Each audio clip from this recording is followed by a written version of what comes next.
कराची के इलाकों Malir, federal B area, गुलशन Iqbal, Liaquatabad, north Nazimabad, सदर आई चंद्रीगढ़ रोड समेत मुतअद्दिद इलाकों में रात हल्की बारिश हुई और महकमा मौसमियात के मुताबिक आज कराची, हैदराबाद, सक्खर, लाड़काना, थरपाकर में बारिश का इम्कान है।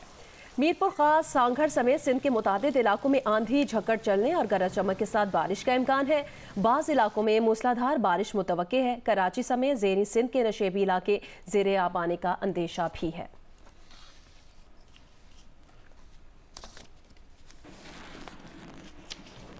महकमा मौसमियात का कहना है कि आज कश्मीर, शिमाल मशरकी पंजाब, बालाई खैबर पख्तूनख्वा, कोहे सुलेमान और मुल्हिका शिमाली मशरकी और जनूबी बलूचिस्तान के पहाड़ी इलाकों के बरसाती नदी नालों में तुग़यानी का खदशा है। मूसलाधार बारिश के बायस शिमाल मशरकी, जनूबी पंजाब, पेशावर, कराची समेत ज़ेरी सिंध के नशेबी इलाके ज़ेरे आब आने का अंदेशा है। मुज़फ़्फ़राबाद शहर और गिरदनवाह में भी वक्फे वक्फे से बारिश हो रही है। मुतादिद मकामात पर मिट्टी के तोदे गिरने के बायस आमद रफ्त मुतासिर है। लैंड स्लाइडिंग के बायस 3 रोज से धुलाई रोड बंद है।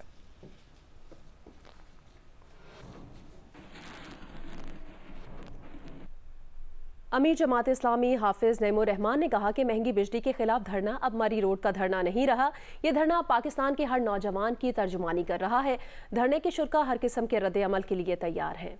धरने से खिताब करते हुए उन्होंने कहा कि पाकिस्तान के लोग ये समझ रहे हैं कि हम यहाँ से कुछ लेकर उठेंगे, हम अपने मुतालिबात मनवा कर ही यहाँ से जाएंगे। हुकूमत को हमारी बात मानना पड़ेगी। उन्होंने कहा कि कम अज़ कम सलमान शहबाज की IPP पर कैपेसिटी चार्जेस खत्म कर दिए जाएं। फ्रॉड नहीं चलेगा, रिलीफ देना पड़ेगा। उन्होंने कहा कि गवर्नर हाउस कराची के बाहर धरना शुरू हो रहा है। पहले मरहले में कराची, फिर लाहौर और फिर मुल्तान में धरना दिया जाएगा।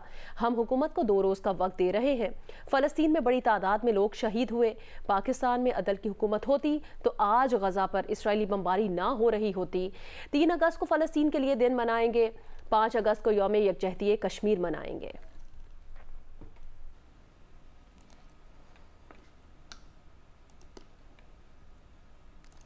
और अब आपको बताएंगे मई और जून के लिए फ्यूल प्राइस एडजस्टमेंट की दरखास्तों की समाअत नेपरा में आज होगी। के इलेक्ट्रिक ने मई की फ्यूल एडजस्टमेंट में ₹2.53 फी यूनिट का इजाफा मांगा है।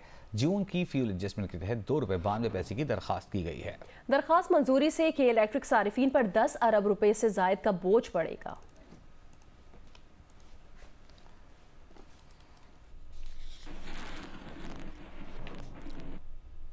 बिजली सस्ती होने वाली है। यह फैसला हो चुका कि मुल्क के 86% घरों की बिजली का इजाफी बोझ हुकूमत बर्दाश्त करेगी और पिछले साल की निस्बत बिल कम आएंगे। वज़ीर पेट्रोलियम डॉक्टर मुसद्दिक मलिक ने प्रोग्राम कैपिटल टॉक में खुशखबरी सुनाते हुए कहा कि बिजली पर सब्सिडी के लिए हुकूमत ने 50 अरब रुपए बिजली के महकमे को फराहम कर दिए हैं। जमात इस्लामी से IPPs के मामले पर मुज़ाकरात नतीजा खेज होंगे। एक अच्छी खबर दे रहे हैं कि बिजली सस्ती होने वाली है। इंशाल्लाह। मैंने आपको बताया कि वजीर आजम इस वक्त कम से कम 3-4 कमेटीज बना चुके हैं। एक मेरे पास भी है और हर बंदा इसको एक खास जाविये से देख रहा है और मकसद सिर्फ एक है कि गरीब आदमी पर बोझ कैसे उतारना। इस वक्त ये फैसला हो चुका है कि मुल्क के 86% जो घर हैं, 86% जहाँ पे बिजली जा रही है, उनका जितना भी इजाफी बोझ है वो सरकार उठाएगी बिजली का। यानी उनका जो पिछले साल का बिल था, इस मरतबा उनका बिल जुलाई का उससे कम आएगा। उसके लिए 50 अरब रुपए खजाने में से निकाल के बिजली के महकमे में डाल दिए गए हैं। डाले नहीं जाएंगे, डाल दिए गए हैं। जमात इस्लामी और हुकूमत के मुज़ाकरात IPPs पे नजरसानी के बारे में कुछ नतीजा निकले? मेरे ख्याल में तो निकलेगा। कोई वजीर नहीं है जो बिजली का बिल ना, यानी किसी को 1 यूनिट भी जो है मुफ्त नहीं मिलता। ना MNA को मिलता है, ना सेनेटर को मिलता है, ना वजीर को मिलता है, ना ये आपके जो बड़े अफसरान ग्रेड 21-22 जो आपको नजर आते हैं इनको मिलता है। सब लोग अपना बिजली का बिल खुद देते हैं। MNA की तनख्वाह कितनी होती है? MNA की तनख्वाह 1,22,000 रुपए होती है और 8,700 रुपए पर TDA होती है। 3 MNA साहबान स्पीकर साहब के साथ मिलने गए। उसने कहा कि खुदा की कसम हम अपनी तनख्वाह में अपना बिल नहीं दे सकते। स्वात के मैदानी इलाकों में गर्मी की शिद्दत में इजाफे के साथ ही बिजली की लोड शेडिंग का दौरानिया बढ़ा दिया गया है, जिसके बाद शहरियों को मुश्किलात का सामना है। मज़ीद सूरत हाल बताएंगे जियो न्यूज़ के नुमाइंदे महबूब अली। जी बिल्कुल, मुल्क भर के दीगर इलाकों की तरह वादी स्वात में भी गर्मी में इजाफे के साथ ही लोड शेडिंग का दौरानिया भी बढ़ा दिया गया है। इस वक्त स्वात के शहरी इलाकों में लोड शेडिंग का दौरानिया 6 से 8 घंटे तक पहुंच गया है, जबकि देहाती इलाकों में ये दौरानिया जो है ये 8 से 10 घंटे तक बढ़ा दिया गया है। शहरों का ये कहना है कि लोड शेडिंग में इजाफे के साथ ही बुजुर्गों, बूढ़ों, खवातीन और हर उम्र के अफराद को शदीद मुश्किलात का सामना है। शहरों का ये भी कहना है कि एक तरफ तो बिजली के बिलों की कीमतों में इंतहाई इजाफा हुआ है, जबकि दूसरी जानिब जब बिजली बंद की जाती है तो उनके कारोबार पर भी इसके मनफी असरात मुरतब होते हैं। कारोबारी हज़रात का कहना है कि बिजली की बेतहाशा लोड शेडिंग के बाइस उनके कारखाने और उनके कारोबार पर इंतहाई मनफी असर पड़ा है। इसलिए उन्होंने हुकूमत से दरख्वास्त की है कि बिजली की रोशनी के दौरानिए में कमी की जाए। आलमी रेटिंग एजेंसी फिच ने बजट इक़दामात को सराहते हुए पाकिस्तान की क्रेडिट रेटिंग बेहतर कर दी। तवील मुद्दती गैर मुल्की करेंसी डिफ़ॉल्ट रेटिंग को CCC से बढ़ाकर CCC+ कर दिया है। तजज़ियेकारों के मुताबिक क्रेडिट रेटिंग में बेहतरी पाकिस्तान की मुआशी सूरत हाल पर एतमाद का इजहार है। मजीद बैरूनी फंडिंग के लिए फिच ने पाकिस्तान से मजीद इस्लाहात पर जोर दिया है। कहा टैक्स टू GDP पर मजीद 3% बढ़ाना होगा। स्टेट बैंक ने सूद की शरह 1% कम करके 19.5% कर दी है। Governor State Bank Jamil Ahmed ने कहा कि तमाम अदायगियां करने के बावजूद ज़र मुबादला ज़खायर बढ़ाए हैं। हम करंट इसमें पॉलिसी रेट में 100 बेसिस पॉइंट्स की कमी करेंगे, जिसके नतीजे में पॉलिसी रेट जो इस वक्त जो 20.5% था वो कम होके 19.5% हो गया। गवर्नर स्टेट बैंक ने फैसले की तफसीलात बताते हुए कहा कि महंगाई की शरह 38% से कम होकर 12.6% तक आ गई है और गुजरे माली साल में $24.5 अरब की अदायगियाँ वक्त पर करने के बाद भी ज़र मुबादला ज़खायर बढ़ाए हैं। इस वक्त जो हमारे जो सर्विसेबल डेट है फॉर करंट फिस्कल ईयर वो हमारे रिजर्व से कम है। हमारे रिजर्व जो है वो हमारे डेट रीपेबल जो होगा साल का उससे ज़्यादा है, इस वक्त हमारे पास ज़्यादा है। तो आप आगे तो जो हमारे पास इनफ्लोज आने हैं वो एडिशनल होने हैं। मॉनेटरी पॉलिसी कमेटी ने माली साल 25 में GDP नमू 2.5% से 3.5%, करंट अकाउंट खसारा 0 से 1% और औसत महंगाई की शरह 11.5 से 13.5% रहने का अंदाजा लगाया है। मॉनेटरी और फिस्कल स्टांस जो है वो पूरी तरह इन कोऑर्डिनेशन वो काम कर रहे हैं और उसका इम्पैक्ट भी आपको जो है वो। सेनेटर हामिद खान ने कहा कि लाहौर हाई कोर्ट ने जो ट्राइब्यूनल्स बनाए हैं, अगर उनके सामने हमारे केसेस गए तो जल्दी केसेस निपटा दिए जाएंगे। बहुत से केसेस ऐसे हैं जिनमें लंबे चौड़े शवाहिद की भी ज़रूरत नहीं है। उन्होंने कहा कि हमारी चुराई हुई सीटें वापस हो जाएंगी और मामला दुरुस्त हो जाएंगे। यूनिस के प्रोग्राम आज शासिब खानजादा के साथ में बात करते हुए हामिद खान का कहना था कि तहरीक इंसाफ में कुछ लोग ऐसे थे जिन्होंने 9 मई के बाद पार्टी छोड़कर इस्तेहकाम पाकिस्तान पार्टी बना ली। उनके जाने के बाद किसी किस्म की ग्रुपबंदी नहीं है, ना ही पार्टी इंतशार का शिकार होगी और जिस दिन बानी PTI आज़ाद होंगे पूरी पार्टी उनके साथ खड़ी होगी। ट्राइब्यूनल्स जो हैं जो कि तमिल है लाहौर हाई कोर्ट के, उन्हीं के सामने अगर केसेस गए तो हमें यकीन है कि जल्दी केसेस निपटा दिए जाएंगे।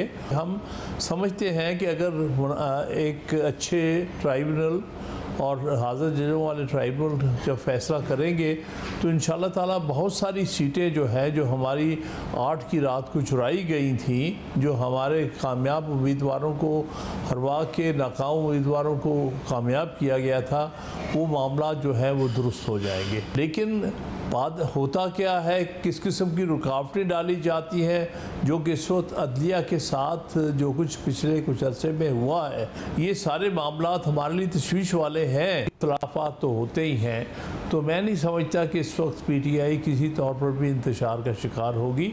इमरान खान साहब को जिस दिन आज़ाद करेंगे सारी पार्टी यूनाइटेड होकर उनके साथ खड़ी होगी। इलेक्शन कमीशन ने पंजाब असम्बली के 29 अरकान, खैबर पख्तूनख्वा असम्बली के 58 और सिंध असम्बली के 6 अरकान को PTI का तस्लीम कर लिया है। इलेक्शन कमीशन ने PTI के अरकान का नोटिफिकेशन जारी कर दिया है। इलेक्शन कमीशन ने पंजाब से PTI के 29 अरकान असम्बली की कामयाबी का नोटिफिकेशन जारी कर दिया। इलेक्शन कमीशन ने खैबर पख्तूनख्वा से PTI के 58 अरकान असम्बली की कामयाबी का नोटिफिकेशन भी जारी कर दिया। सिंध से PTI के 6 अरकान सूबाई असम्बली का नोटिफिकेशन भी जारी कर दिया गया है।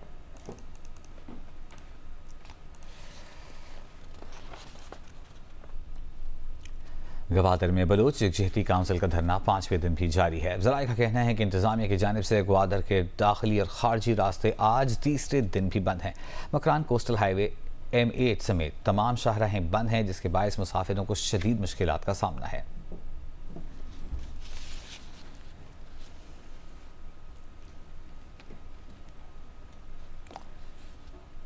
ISPR का कहना है कि गवादर में पुरतशद्दुद हुजूम के सिक्योरिटी एहलकारों पर हमले में सिपाही शबीर बलोच शहीद जबकि एक ऑफिसर समेत 16 फौजी जख्मी हो गए हैं। ये हमला नाम निहाद बलोच राजी मुची यानी बलोच कौमी इज्तिमा की आड़ में किया गया है। जिम्मेदारों को इंसाफ के कटहरे में लाया जाएगा और तमाम शहरियों से अपील की जाती है कि वो प्रोपेगेंडे का शिकार न हों, पुरसुकून और पुरअमन रहें।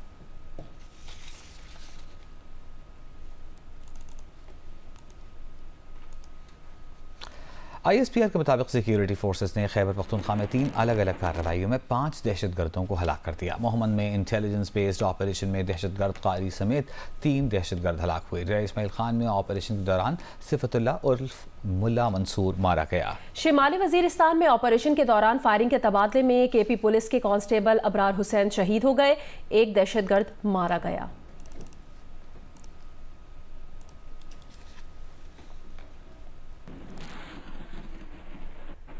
गिलगित बल्तिस्तान के जिला स्तौर के DHQ अस्पताल में डॉक्टर्स की कमी के बायस मरीजों को इलाज मुआलजे में शदीद दुश्वारी का सामना है। इस बारे में मजीद तफसील बताएंगे जियो न्यूज़ के नुमाइंदे रफ़ीउल्लाह खान आफरीदी।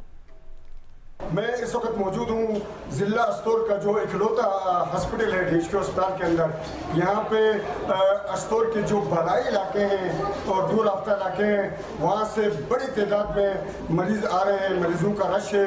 तो दूसरी तरफ यहाँ पे सियाहों का भी बहुत ज़्यादा रश है, सियाह भी इस हॉस्पिटल में आ रहे हैं। तो यहाँ पे जो डॉक्टरों की किल्लत है वो एक अरसे से यहाँ पे मौजूद है, बदस्तूर मौजूद है।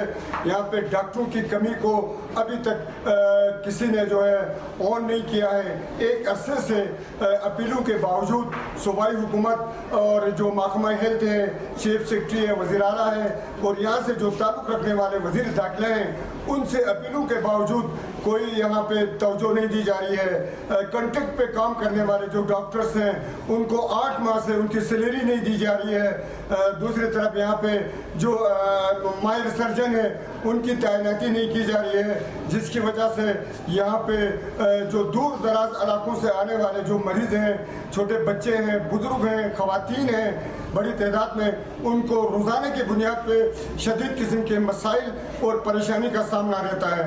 यहाँ पे लोगों ने खासकर मरीजों ने सूबाई हुकूमत से वज़ीर आला और चीफ सेक्रेटरी से अपील की है कि स्तौर का जो बुनियादी मसला है पूरी 1.5 लाख की आबादी के लिए इकलौता जो DHQ अस्पताल है, इस पे खुदा ना तवज्जो दी जाए और फिर फौरन जो है डॉक्टरों की तैनाती को यकीनी बनाया जाए। जी।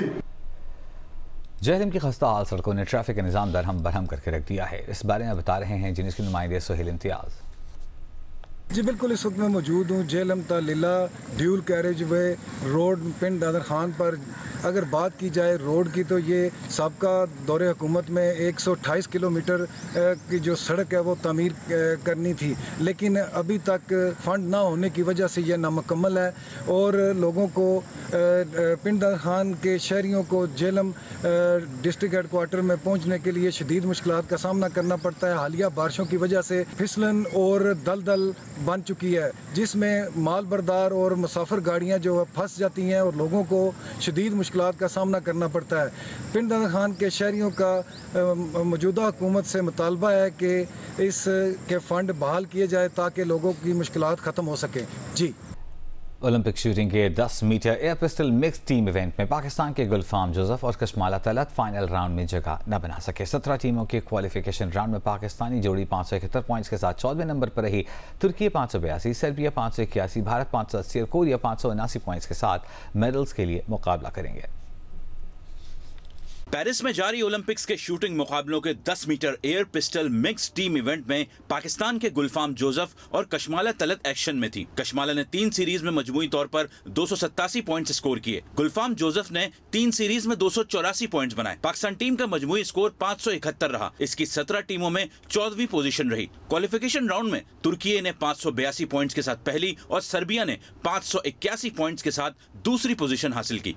दोनों टीमों के दरमियान गोल्ड मेडल के लिए मुकाबला होगा, जबकि तीसरी और चौथी पोजीशन पर मौजूद भारत 580 और कोरिया 579 पॉइंट्स के साथ ब्रॉन्ज मेडल के लिए मुकाबला करेंगे।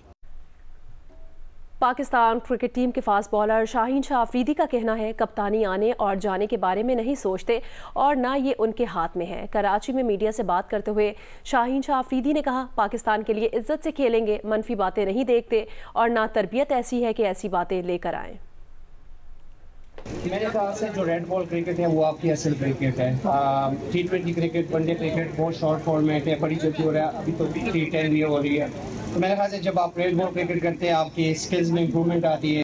आई थिंक हर यंगस्टर को ये खेलना चाहिए और हमारे आजकल के बच्चे ज़्यादा फ़ोन पे बिजी हो गए हैं, तो मेरी उनसे ये रिक्वेस्ट है कि ये एक बीमारी है, इससे दूर रहें और आप जितना एक्टिविटी करें स्पोर्ट्स की, किसी भी उसमें, सिर्फ क्रिकेट नहीं, आप फुटबॉल खेले, जो भी खेले, लेकिन ये बच्चे हमारे फ्यूचर है और उसको सिक्योर करना। परफॉर्मेंस पे मैं ज़्यादा फोकस करता हूँ, ये चीज़ें होती रहती है वक्त के साथ, वक्त के जैसा नहीं होता और हमेशा आपको इसी में रहना चाहिए कि आपकी परफॉर्मेंस कैसे जा रही है। और मेरी तरबियत हमेशा यही हुई है कि टीम के लिए आप हमेशा फाइट करें और मैं फाइट करता रहूँगा।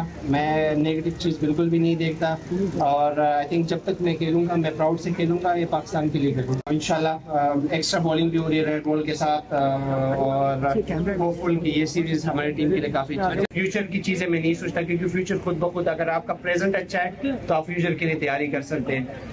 तो ये चीज़ें कैप्टनसी आना जाना ये ना मेरे हाथ में है, ना मैंने इसके लिए क्रिकेट खेली है। मैंने क्रिकेट खेलनी है पाकिस्तान के लिए और मैं इज्जत से खेलूंगा और इंशाल्लाह पाकिस्तान को मैचेस जिताऊंगा। पाकिस्तान क्रिकेट टीम के साबिक कप्तान शाहिद अफरीदी का कहना है कि शिकस्त के बाद क्रिकेट बोर्ड हमेशा खुद को बचाने के लिए खिलाड़ियों को आमने सामने ला खड़ा करता है। मेरे ख्याल में हमने हमेशा इतनी दफ़ा हम लोग गए, इंडिया गए, मुश्किल हालात में गए, हमें धमकियाँ भी मिलती रही, हम फिर भी इंडिया के टूर करते रहे। तो अगर हालात ख़राब रखने हैं और हालात बेहतर नहीं करने पर नहीं आओ, फिर नहीं आओ। अगर आपकी नीयत ही नहीं है आने की, आप पाकिस्तान के साथ अच्छे रिलेशनशिप की, तो वो फिर आपकी नीयत से पता चल जाएगा। अगर आप चाहते हैं कि पाकिस्तान क्रिकेट जैसे इंडिया को हमने सपोर्ट किया है, हमें बहुत सारी थ्रेट्स मिलती रही हैं, लेकिन Pakistan cricket board, Pakistan government ने इनिशिएटिव लिया है।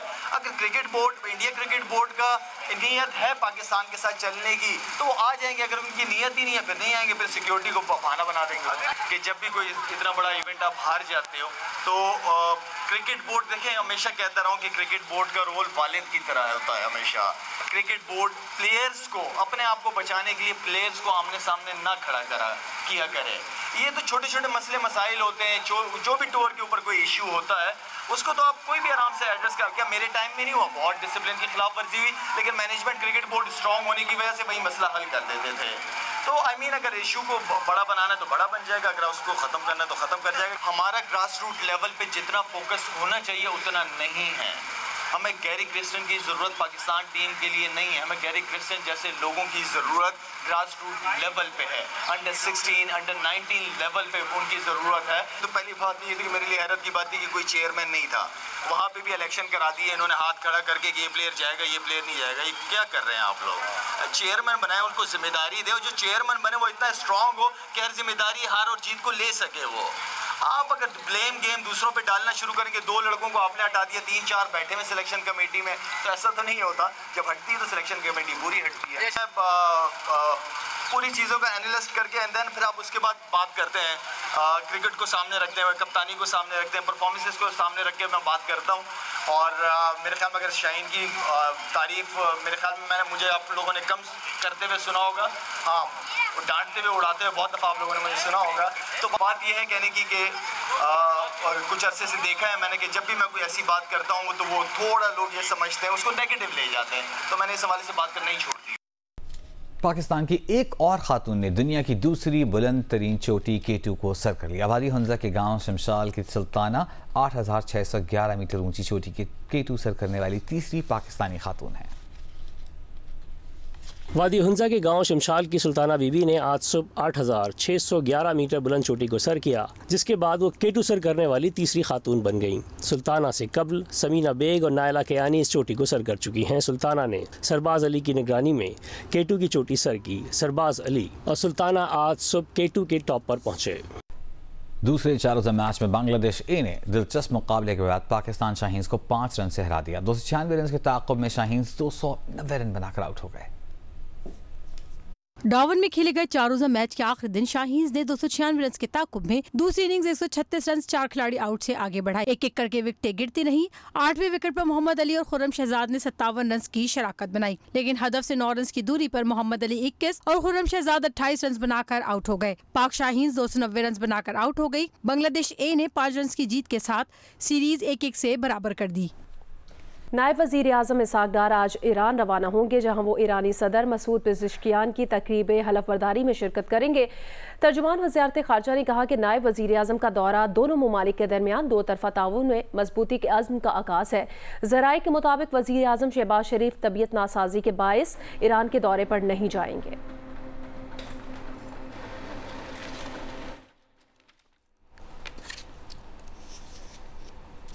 अमेरिका की सर फहरिस्त डेमोक्रेट सदारती उम्मीदवार कैमला हैरिस ने पांसा पलटने वाली रियासतों में अरब अमरीकी वोटर्स की हिमायत हासिल करने की कोशिशें तेज़ कर दी।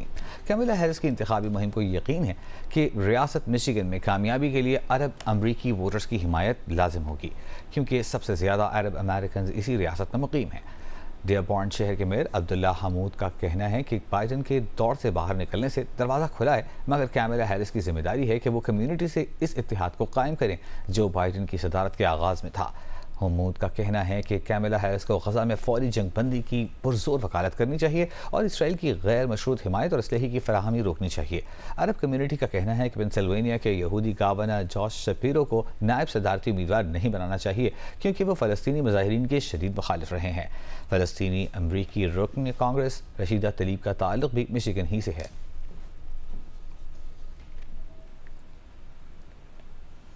सहराए थर में बारिश के बाद रेत के टीलों पर उगने वाले मशरूम बड़ी तादाद में मार्केट में आना शुरू हो गए हैं, जिसे लोग बड़े शौक से खरीद रहे हैं। तफसील बताएंगे जियो न्यूज़ के नुमाइंदे अब्दुल गनी बजीर। जी बिल्कुल, थरपारकर के मुख्तलिफ इलाकों में कहीं तेज़ तो कहीं हल्की बारिश के बाद थर के रेतीले टेलों पर कुदरती तौर पर उगने वाली सब्जी मशरूम बड़ी तादाद में मार्केट में आ गई है।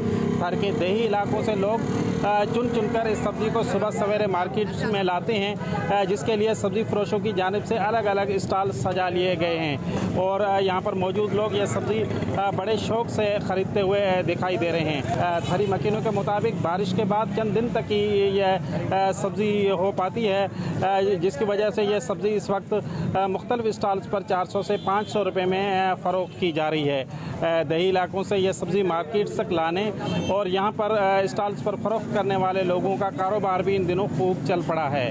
जी।